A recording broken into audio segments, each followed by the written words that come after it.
بلوچستان کے شہر گوادر سے گدروشیا پوائنٹ کے نمائندے عبید اللہ بلوچ کی رپورٹ کے مطابق بلوچستان اسمبلی کی قائمہ کمیٹی برائے پبلک اکاؤنٹس نے اپنے دورہ گوادر کے موقع پر آج تیسرے روز جی ڈی اے کے تحت جاری مختلف ترقیاتی منصوبوں کا باریکی سے جائزہ لیا۔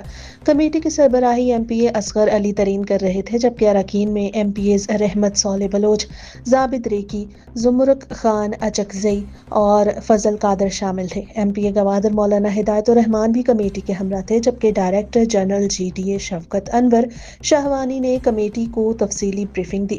کمیٹی نے G D A public higher secondary school, old town بحالی منصوبہ، گلگ ملا فاضل چوک، سینیٹر اسحاق کرکٹ اسٹیڈیم اور قدیم ثقافتی ورثے کے مقامات جن میں پرتگیزی واچ ٹاور، ٹیلی گراف آفس، چاہ پاتکور، شاہی بازار اور اسماعیلیہ محلہ شامل ہیں کا معائنہ کیا۔ پرانی آبادی کے مختلف وارڈز اور اسٹریٹس کا بھی جائزہ لیا گیا۔ اس دوران کمیٹی اراکین نے گوادر فشنگ جیٹی اور گوادر پورٹ کا بھی دورہ کیا، جہاں چیئرمین گوادر پورٹ اتھارٹی پسند خان بلیدی نے کمیٹی کو پورٹ فری زون سے متعلق تفصیلی بریفنگ دی۔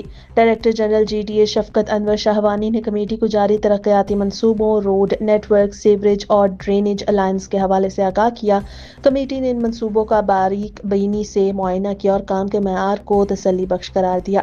اراکین نے کہا کہ جی ڈی اے کی کوششوں سے پرانی آبادی کے لوگوں کی زندگی کے معیار میں بہتری آئے گی، شہر کی بنیادی سہولیات میں اضافہ ہوگا اور گوادر شہر کی خوبصورتی میں نمایاں بہتری آئے گی۔ کمیٹی نے اپنے دورے کے دوران مقامی افراد سے ملاقات کی، ان کے مسائل سنے اور ان کے حل کی یقین دہانی کرائی۔ کمیٹی نے جی ڈی اے کی جانب سے مقامی آبادی کی فلاح و بہبود اور شہر کی ترقی کے لیے اٹھائے گئے اقدامات کو سراہا۔ Chief engineer G D A Haji Syed Muhammad, superintendent engineer Nadir Baloch اور ایگزیکٹو انجینئر قاضی کاشف نے کمیٹی کو مختلف منصوبوں کے سائٹ وزٹ کے دوران تفصیلات سے آگاہ کیا۔